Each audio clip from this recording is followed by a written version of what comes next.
अस्सलाम वालेकुम। Class 12 chapter number 8 जिसका नाम हाइड्रोकार्बन है, इसका लेक्चर नंबर 12 उसका पार्ट नंबर 2 अभी हम स्टार्ट करेंगे। और जो आज का हमारा टॉपिक है वो है रिंग एक्टिवेटिंग या आर्थो पैरा डायरेक्टिंग सब्स्टिट्यूएंट।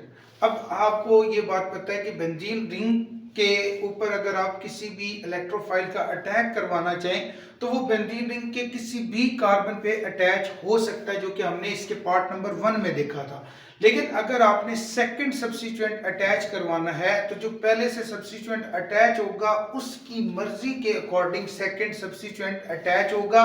और हमारे पास कुछ ऐसे ग्रुप्स हैं जिनको हमने क्या नाम देना है, रिंग एक्टिवेटिंग या आर्थो पैरा डायरेक्टिंग सब्स्टिट्यूएंट। और ऐसे ग्रुप्स या सब्स्टिट्यूएंट जो बेंजीन रिंग के ऊपर अटैच हो और बेंजीन की रिएक्टिविटी को पहले से ज्यादा कर दें, रिएक्टिविटी को इनहांस कर दें, उन्हें रिंग एक्टिवेटिंग या आर्थो पैरा डायरेक्टिंग सब्स्टिट्यूएंट बोला जाता है। जैसे कि पहली लाइन में, ये पहले पॉइंट में लिखा हुआ है सब्स्टिट्यूएंट मतलब वो ग्रुप्स, वो एटम या ग्रुप्स ऑफ एटम जो बेंजीन रिंग के ऊपर अटैच हो, जिन्हें हम यहाँ क्या कह रहे हैं, सब्स्टिट्यूएंट। तो substituent that increase the reactivity of the benzene compare to the benzene itself. Benzene की जो अपनी रिएक्टिविटी होती है उससे ज्यादा रिएक्टिविटी कर देते हैं कौन भला, यही एक्टिवेटिंग ग्रुप्स जिनको कहा जाता है आर्थो पैरा डायरेक्टिंग सब्स्टिट्यूएंट। यहाँ हमने बोला है इनको क्या बोलेंगे, रिंग एक्टिवेटिंग सब्स्टिट्यूएंट। यही रिंग एक्टिवेटिंग या आर्थो पैरा डायरेक्टिंग सब्स्टिट्यूएंट भी इनको बोला जाता है।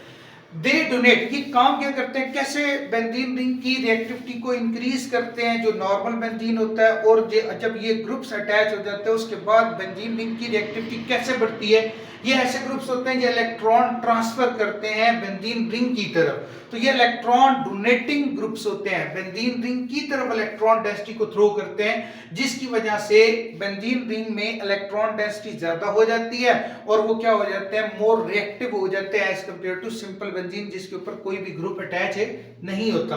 तो ये बात यहाँ लिखी है, they donate electron to the benzene ring increasing electron density. Benzene ring पे डेंसिटी पहले से ज्यादा, जितनी पहले होती है उससे ज्यादा इलेक्ट्रॉन डेंसिटी हो जाती है ऐसे ग्रुप्स अटैच होने की वजह से, जिनको हमने क्या नाम दिया, रिंग एक्टिवेटिंग या आर्थो पैरा डायरेक्टिंग ग्रुप्स। अच्छा, why they activate the ring, वो रिंग की रिएक्टिविटी को बढ़ाते कैसे हैं, ये बात हमने यहाँ पढ़ी।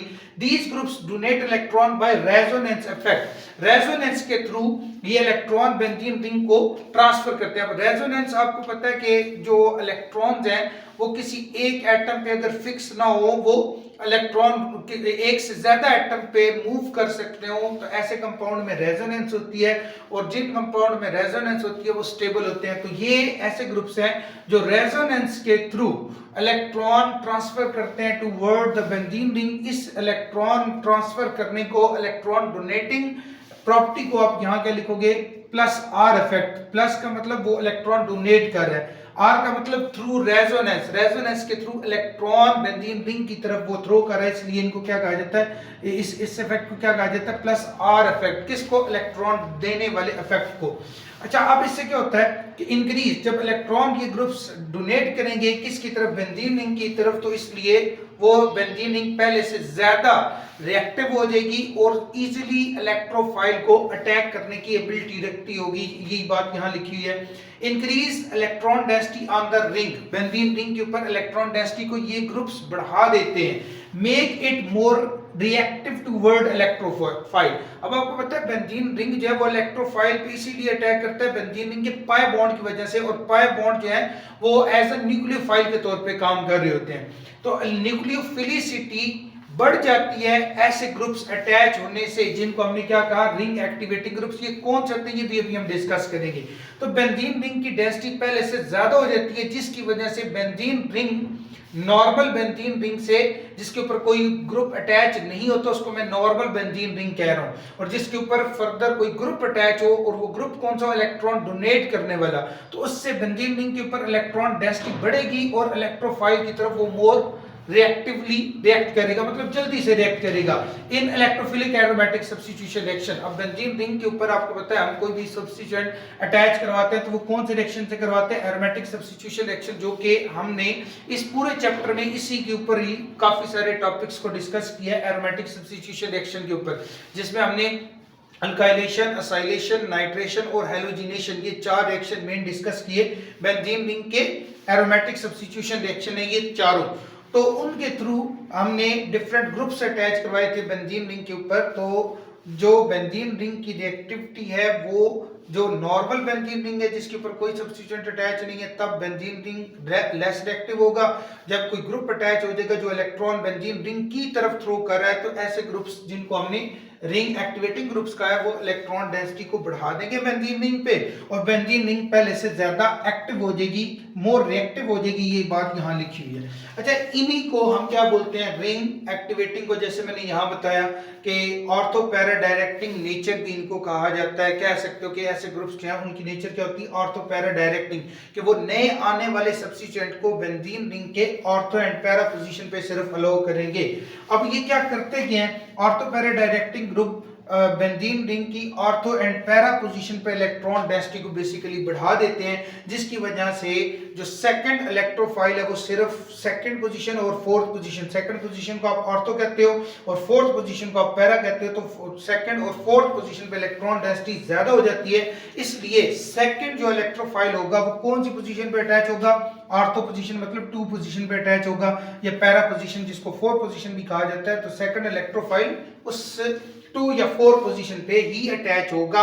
जैसे कि आप यहां देख सकते हो ये पहले वाला सब्स्टिट्यूएंट है। तो अब इसके इस बेंजीन रिंग की ये अगर कार्बन नंबर 1 है तो ये कार्बन नंबर कौन सी है, 2, और ये कौन सी है, ये 3 है, और ये कौन सी है, 4।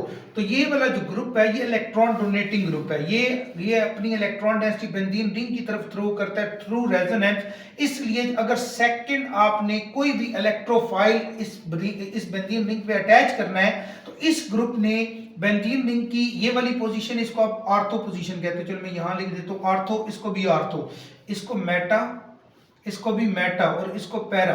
क्योंकि ये कैसे ग्रुप से, ऑर्थो पैरा ग्रुप से, it's mean the electron density यहां ज्यादा करेंगे, यहां ज्यादा करेंगे और यहां इन 3 पोजीशन पे इलेक्ट्रॉन डेंसिटी को ज्यादा करेंगे, जिसकी वजह से ये इलेक्ट्रोफाइल फिर इस मेटा पोजीशन, इन दोनों में से किसी भी मेटा पोजीशन की तरफ नहीं जाने की इसकी कोशिश कम से कम होगी। ये ज्यादा कहां इसके चांस है जाने के, इस सेकंड पोजीशन पे। इधर से अगर एंटी क्लॉकवाइज आप मूव करोगे तो ये वाली पोजीशन भी सेकंड बनती है, और इधर से क्लॉकवाइज मूव करोगे तो ये भी सेकंड बनती है। इधर से 4, इधर से भी 4, इधर से भी 4। तो ये 2 एंड 4 पोजीशन जिनको हमने क्या कहा, 2 को ऑर्थो एंड 4 को पैरा पोजीशन का। तो 2 और 4 पे इस नए आने वाले इलेक्ट्रोफाइल के चांस मैक्सिमम है। ये बात यहाँ लिखी हुई है।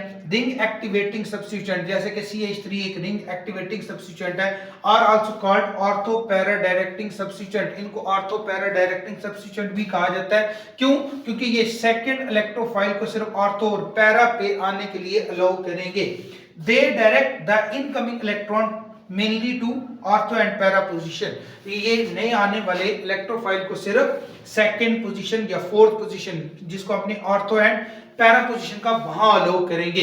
अब इसकी रीजन क्या है, reason for ortho para directing group, ये वैसे मैंने यहां बता दिया है कि ये क्या करते हैं, जो इलेक्ट्रॉन डोनेटिंग ग्रुप्स होते हैं जिनको आप रिंग एक्टिवेटिंग या ऑर्थो पैरा डायरेक्टिंग सब्स्टिट्यूएंट आप कह रहे हो, ऐसे ग्रुप्स बेंजीन रिंग की सेकंड और फोर्थ पोजीशन पे इलेक्ट्रॉन डेंसिटी को बढ़ाते हैं। इधर भी और इधर, इन 3 पोजीशन पे। और इन 3 पोजीशन को मैंने 3 अलग कार्बन मैंने कहा है, लेकिन पोजीशन बेसिकली हमारे पास 2 ही बनेगी। ऑर्थो, इन दोनों को आप ऑर्थो कहोगे और इसको पैरा। पोजीशन 2 टाइप की है, ऑर्थो एंड पैरा, लेकिन 3 कार्बन पे इलेक्ट्रॉन डेंसिटी, क्योंकि 2 कार्बन को आप ऑर्थो कहोगे।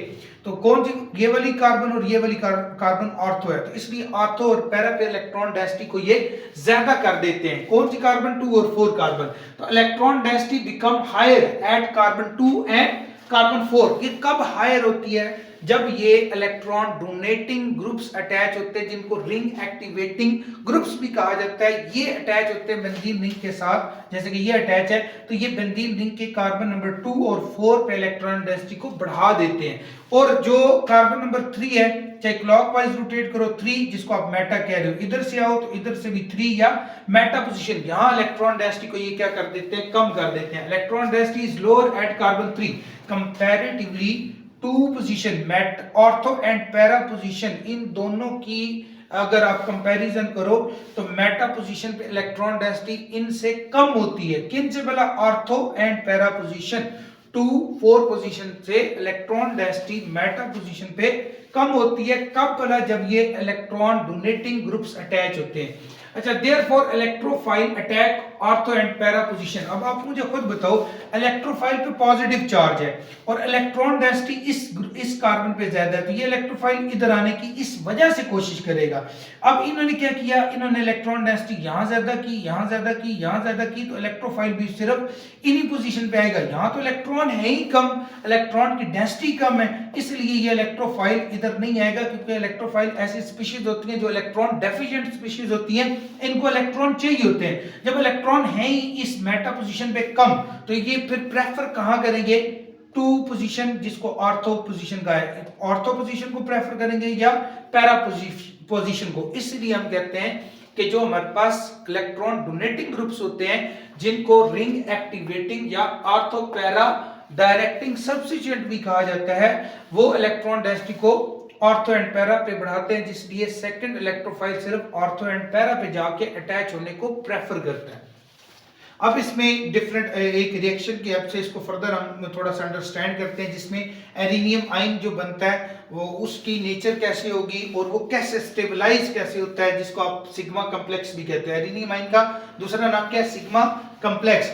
और एंड डायरेक्शन, ये जो हमारे पास इलेक्ट्रॉन डोनेटिंग ग्रुप्स हैं, ये कैसे इलेक्ट्रॉन डेंसिटी को बढ़ाते हैं, उसकी डायरेक्शन भी ये हमें बताएगा। अच्छा, सबसे पहले ऑर्थो एंड पैरा अटैक।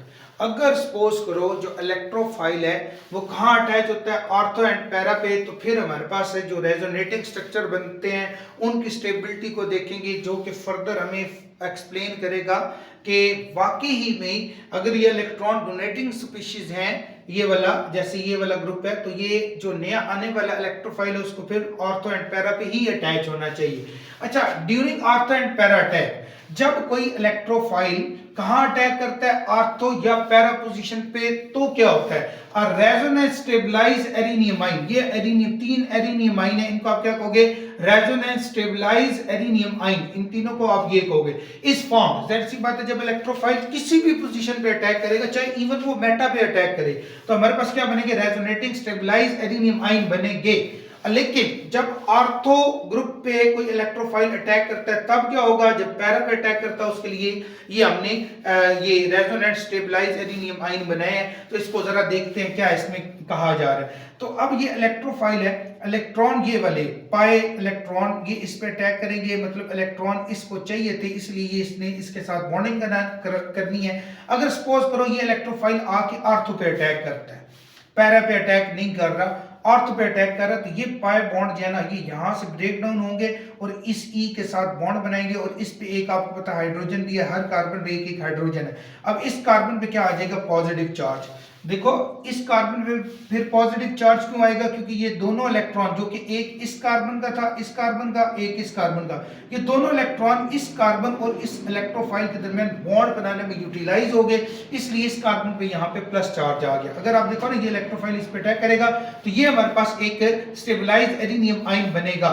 अब ये हमारे पास जब बन गया तो तब क्योंकि इसके रेजोनेटिंग स्ट्रक्चर्स होते हैं, रेजोनेटिंग स्ट्रक्चर अभी मैंने बताया कि पाई इलेक्ट्रॉन जो वो एक जगह पे फिक्स नहीं होते, एक से ज्यादा एटम पे मूव कर रहे होते हैं, जिसकी वजह से ये एरिनियम आयन जो है वो स्टेबल हो जाता है। ये रेजोनेंस का सिंबल है, जहां ये एरो लगा हुआ, इट्स मीन कि ये दोनों एक दूसरे के रेजोनेटिंग स्ट्रक्चर्स हैं, मतलब ये इस फॉर्म में चेंज होता है और ये इस फॉर्म में कंटीन्यूअसली चेंज होते रहते हैं। जब ये तीनों के दरमियान बना हुआ है, इट्स मीन कि ये तीनों एक दूसरे की फॉर्म में चेंज होते रहते हैं, कभी ये बनता है, फिर ये बनता है, फिर ये बनता है, इसी तरह से ये आपस में चेंज होते रहते हैं। अब जब इलेक्ट्रोफाइल कौन सी पोजीशन पे, ऑर्थो पे अटैक करेगा, यहाँ प्लस चार्ज आएगा तो ये बन जाएगा। अब ये जो पाई बॉन्ड है ये यहाँ पे रेजोनेंस के थ्रू मूव करेंगे और ये यहाँ पे आ जाएंगे और यहाँ क्या बन जाएगा, डबल बॉन्ड, जैसे कि यहाँ डबल बॉन्ड बना है। अब इस कार्बन और इस कार्बन के दरमियान ये डबल बॉन्ड था, अब ये इलेक्ट्रॉन इस कार्बन और इस कार्बन के दरमियान आएंगे तो इस कार्बन पे क्या आ जाएगा, प्लस चार्ज, यहाँ प्लस चार्ज आया। फिर नेक्स्ट स्टेप में ये पाई बॉन्ड ये यहाँ से मूव करके ना इस जगह से इधर आएंगे तो यहाँ एक बॉन्ड बनेगा। अब ये जो पॉजिटिव चार्ज है वो इस कार्बन पे आ जाएगा। तो अब खुद देखो ये कार्बन जिस पे सब्स्टिट्यूएंट अटैच है उस पे प्लस चार्ज है और ये वाला ग्रुप जो है वो इलेक्ट्रॉन डोनेट कर रहा है, तो इसका मतलब ये जो कार्बन जिस पे प्लस चार्ज आया ये वाली कार्बन काफी स्टेबल हो गई है। तो इसका मतलब इसके रेजोनेटिंग स्ट्रक्चर में से एक ऐसा स्ट्रक्चर है जिसमें उस कार्बन पे प्लस चार्ज है जिस पे डायरेक्टली सब्स्टिट्यूएंट अटैच है, और अगर यूं केस हो, इस तरह का केस हो कि जिस कार्बन पे प्लस चार्ज है उसके साथ directly electron donating group attach हो, तो इलेक्ट्रॉन डोनेटिंग इस कार्बन को बहुत ज्यादा स्टेबल कर देता है। जब स्टेबल करेगा तो इसकी वजह से ये रेजोनेटिंग स्ट्रक्चर इसके बहुत ज्यादा स्टेबल होंगे। इट्स मीन के ऑर्थो पोजीशन पे इलेक्ट्रोफाइल इजीली अटैक कर सकता है। ये तीन इसके रेजोनेटिंग स्ट्रक्चर हुए। अब अच्छा, ये जब बॉन्ड इधर आएगा तो यहाँ प्लस चार्ज आ जाएगा, और ये बॉन्ड जो है ये इस कार्बन की जो वैलेंसी है उसको कंप्लीट कर देगा, इसको भी कंप्लीट कर देगा, तो हमारे पास यहाँ क्या आ जाएगा, पॉजिटिव चार्ज। नेक्स्ट स्टेप में क्या होगा, ये जो हाइड्रोजन वाले इलेक्ट्रॉन्स है ना, हाइड्रोजन को हम प्रोटॉन की फॉर्म में निकाल देंगे। यहाँ वैसे हमें ये लिखना चाहिए माइनस एच प्लस साइन हम करेंगे, इसमें से हमने H प्लस साइन को रिमूव किया, और ये जो सिग्मा वाले इलेक्ट्रॉन है ये यहाँ से हाइड्रोजन से अलग होके यहाँ ये बॉन्ड बना लेंगे, और ये हमारे पास एक पाई बॉन्ड की फॉर्मेशन हो जाएगी, और यहाँ इलेक्ट्रोफाइल अटैच हो गया। और कौन सी पोजीशन पे अटैच हुआ है, ऑर्थो पे। सेम इसी तरह से ये वाला हमारे पास वही टॉलिन है, ये भी इलेक्ट्रॉन डोनेटिंग स्पीशीज है। जब पैरा पोजीशन पे इलेक्ट्रोफाइल अगर अटैक करे तो ये वाला फिर बॉन्ड ब्रेक होगा। जब ये पाई बॉन्ड ये वाले अटैक करेंगे तो हमारे पास इस पैरा पोजीशन पे इलेक्ट्रोफाइल आके अटैच हो जाएगा। अगर ये दोनों इलेक्ट्रॉन यहाँ आएंगे तो यहाँ प्लस चार्ज आएगा, जैसे आप यहाँ देख सकते हो। तो ये इलेक्ट्रोफाइल अगर हम यहाँ इसको अटैच करेंगे तो इस कार्बन पे पॉजिटिव चार्ज आएगा, तो फिर क्योंकि ये रेजोनेटिंग स्ट्रक्चर है, ये पाई बॉन्ड यहाँ से ब्रेक होगा तो ये इलेक्ट्रॉन यहाँ पे आएंगे, ये देखो यहाँ आगे, इस पाई बॉन्ड को हमने नहीं छेड़ना, और ये इलेक्ट्रोफाइल इस कार्बन पे हमने अटैक भी करवा दिया, अटैच करवा दिया। फिर उसके बाद जब ये पाई इलेक्ट्रॉन इधर आएंगे तो इस कार्बन जो के बेंजीन रिंग के साथ, ये वो कार्बन जो उस कार्बन पे प्लस चार्ज आएगा जिस पे मिथाइल ग्रुप अटैच है या इलेक्ट्रॉन डोनेटिंग ग्रुप अटैच है, तो यहाँ भी ये मिथाइल ग्रुप इस कार्बन को बहुत ज्यादा स्टेबल कर देगा। इधर इसमें बहुत ज्यादा स्टेबिलिटी है, इधर इसमें बहुत ज्यादा स्टेबिलिटी है। फर्दर ये जो पाई बॉन्ड है ये यहाँ जाएंगे तो इस पॉजिटिव चार्ज को यहाँ से खत्म कर देंगे। अब पॉजिटिव चार्ज यहाँ पे आया है, और यहाँ से सेम ये जो हाइड्रोजन है ये वाला हम किस फॉर्म में रिमूव करेंगे, H प्लस साइन फॉर्म में। यहाँ H आपके बुक में लिखा हुआ है, इसको H प्लस साइन आप लिखोगे। तो ये यहाँ से हाइड्रोजन जब ये सेम वही चीज है जो हम पहले डिस्कस कर चुके हैं। ये वाले इलेक्ट्रॉन अगर बेंजीन रिंग में शिफ्ट करेंगे तो यहाँ एक बॉन्ड पहले से है, तो इस कार्बन और इस कार्बन के दरमियान एक और पाई बॉन्ड जनरेट हो जाएगा। आसान अल्फाज में ये जो सिग्मा बॉन्ड है इसको यहाँ से उठा के इधर दरमियान में लगाओ तो यहाँ से H किस फॉर्म में रिमूव हो जाएगा, H प्लस साइन की फॉर्म में, और ये प्रोडक्ट बनेगा। और ये प्रोडक्ट कौन सा है, यहाँ पे ऑर्थो पोजीशन पे सब्स्टिट्यूएंट अटैच हुआ था, यहाँ पे पैरा पोजीशन पे अटैच हुआ है।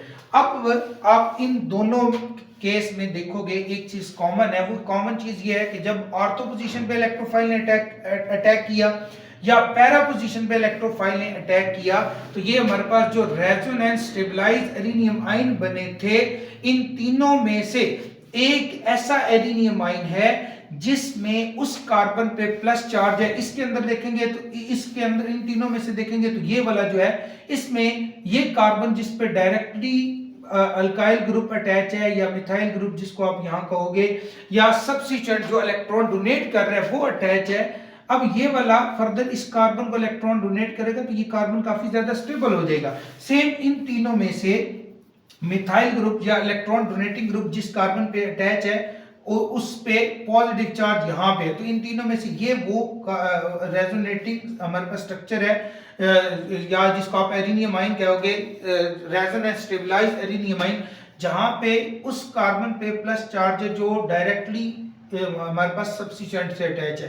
तो ये सब्स्टिट्यूएंट इस कार्बन को क्या करेगा, बहुत ज्यादा स्टेबलाइज करेगा। तो इसका मतलब ये रेजोनेटिंग स्ट्रक्चर भी बहुत ज्यादा स्टेबल है। अब ये बातें यहाँ लिखी हुई हैं, और resonance stabilized arenium ion is form जब इलेक्ट्रोफाइल अटैक करेगा, तो ये इलेक्ट्रोफाइल अटैक करेगा तो ये हमारे पास एरिनियम आयन बनेंगे। और फिर नेक्स्ट पॉइंट में ये बात कह रहा है जो अभी मैंने आपको बताई है कि इन तीनों में से इन तीनों में से और इन तीनों में से एक ऐसा स्ट्रक्चर है, one resonating structure has positive charge on carbon directly bonded to the substituent, के पॉजिटिव चार्ज उस कार्बन पे है जिस पे कोई इलेक्ट्रॉन डोनेटिंग ग्रुप अटैच है। अब ये क्या करेगा, electron donating group stabilize this positive charge strongly, इसको बहुत ज्यादा स्टेबलाइज करेगा, इसलिए ortho and para position preferable होगी।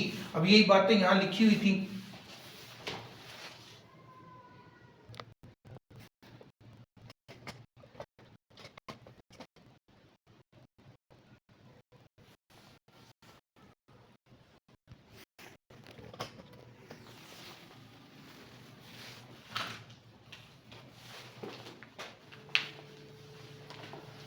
अच्छा जी, इसके बाद अगर मेटा पे कोई इलेक्ट्रोफाइल अटैक करेगा तो फिर हमारे पास ये वाले स्ट्रक्चर्स बनेंगे, इनको भी थोड़ा सा अंडरस्टैंड करते हैं। जैसे कि हमारे पास ये इलेक्ट्रोफाइल है, ये अगर यहाँ पे अटैक करता है तो इसको आप एरो से यूं शो करोगे कि ये जो पाई इलेक्ट्रॉन है ये बेसिकली इस पे अटैक करेंगे और यहाँ इलेक्ट्रोफाइल ये अटैच हो जाएगा। इस पे हम हाइड्रोजन भी एक शो करेंगे ताकि ये वाला बॉन्ड ब्रेक करके इसकी जो रेजोनेंस है उसको दोबारा से हम रीगेन करवा लें।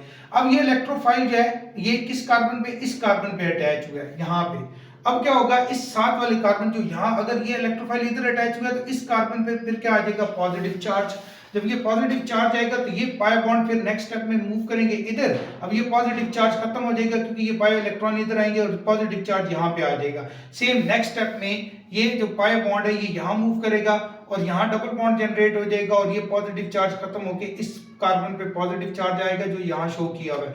फिर ये हाइड्रोजन वाले ये जो बॉन्ड है जिसको मैं यहाँ शो कर देता हूँ, ये वाला जो पाई बॉन्ड है, ये वाला सॉरी सिग्मा बॉन्ड हाइड्रोजन वाला, हाइड्रोजन को हम किस फॉर्म में रिमूव करेंगे, H प्लस आइन की फॉर्म में यहाँ से रिमूव कर देंगे।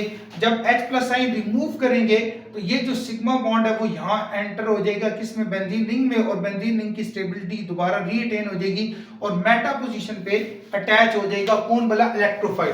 अब अगर आप यहाँ पे देखो तो इन तीनों जो हमारे पास एरिनियम आइंस है इनमें से एक भी एरिनियम आइन नहीं है जिसमें इस कार्बन पे जो डायरेक्टली हमारे पास इलेक्ट्रॉन डोनेटिंग ग्रुप से अटैच है, इन तीनों में किसी पे भी पॉजिटिव चार्ज नहीं है। इट्स मीन के यहाँ पे ये जो एरिनियम आइन है वो इतने स्टेबल नहीं है जितने स्टेबल यहाँ पे थे। क्यों यहाँ स्टेबल थे, उसकी रीजन ये है कि हमारे पास जो अल्काइल ग्रुप है या जो इलेक्ट्रॉन डोनेटिंग ग्रुप है वो जिस कार्बन से अटैच है उस पे यहाँ पॉजिटिव चार्ज था, इधर इस पे पॉजिटिव चार्ज था, इसलिए इलेक्ट्रॉन डोनेटिंग ग्रुप ने इस बेंजीन रिंग की इस कार्बन को बहुत ज्यादा स्टेबल कर दिया, लेकिन यहाँ स्टेबिलिटी उस तरह से नहीं होगी। अब यही बात यहाँ लिखी हुई है कि जब मेटा पे कोई सब्स्टिट्यूएंट अटैच होगा, यहाँ बेसिक लिख दो मेटा अटैक,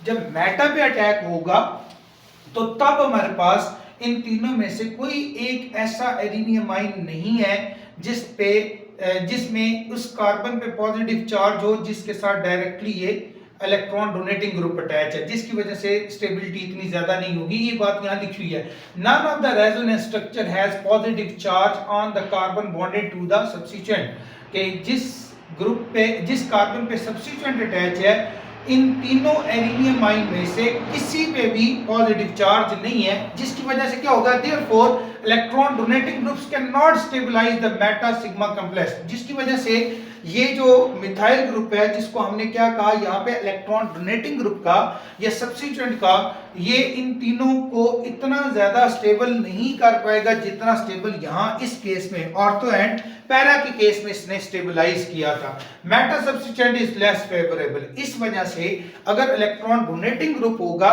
तो ये मेटा पोजीशन वाले अटैक को इतना ज्यादा फेवरेबल नहीं कंसिडर करेगा, क्योंकि वो मेन बात है, ये वाला जो पॉइंट हमने पढ़ा कि जो सब्स्टिट्यूएंट है वो जिस कार्बन से अटैच है इन तीनों में किसी पे भी पॉजिटिव चार्ज नहीं है, जिसकी वजह से मेटा पोजीशन को ये प्रेफर नया आने वाला सब्स्टिट्यूएंट प्रेफर नहीं करेगा। अब जो हमारे पास इलेक्ट्रॉन डोनेटिंग ग्रुप्स है, मतलब कि जो ऑर्थो एंड पैरा पोजीशन पे सेकंड सब्स्टिट्यूएंट को अलाउ करते हैं, वो कौन है, वो अल्काइल ग्रुप है।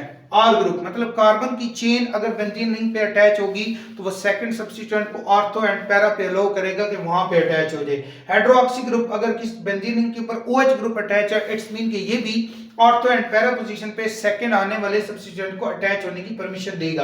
अमाइनो ग्रुप NH2 ग्रुप भी सेकंड आने वाले सब्स्टिट्यूएंट को कौन सी पोजीशन पे अलाउ करेगा, ऑर्थो एंड पैरा पे अलाउ करेगा। इसी तरह से एल्कोक्सी ग्रुप, मतलब ऑक्सीजन डायरेक्टली बेंजीन रिंग के साथ जुड़ा हो और उस ऑक्सीजन के साथ फर्दर कार्बन की चेन अटैच होती है, हमारे पास क्या होता है, एल्कोक्सी ग्रुप। और ये जो एल्कोक्सी ग्रुप होता है ये भी ortho and para directing group है। इट्स मीन के ये भी सिर्फ सेकंड आने वाले सब्स्टिट्यूएंट को कहां अलाउ करेगा, ऑर्थो एंड पैरा पोजीशन पे अलाउ करेगा। तो ये हमारे पास बेसिकली टॉपिक था जो एक्सप्लेन कर रहा है कि किस तरह से इलेक्ट्रॉन डोनेटिंग ग्रुप्स, जिनको हमने क्या कहा रिंग एक्टिवेटिंग या ऑर्थो पैरा डायरेक्टिंग सब्स्टिट्यूएंट का, वो सिर्फ ऑर्थो एंड पैरा पे ही नए आने वाले सेकंड इलेक्ट्रोफाइल को अलाउ करते हैं, सिर्फ ऑर्थो एंड पैरा पोजीशन पे।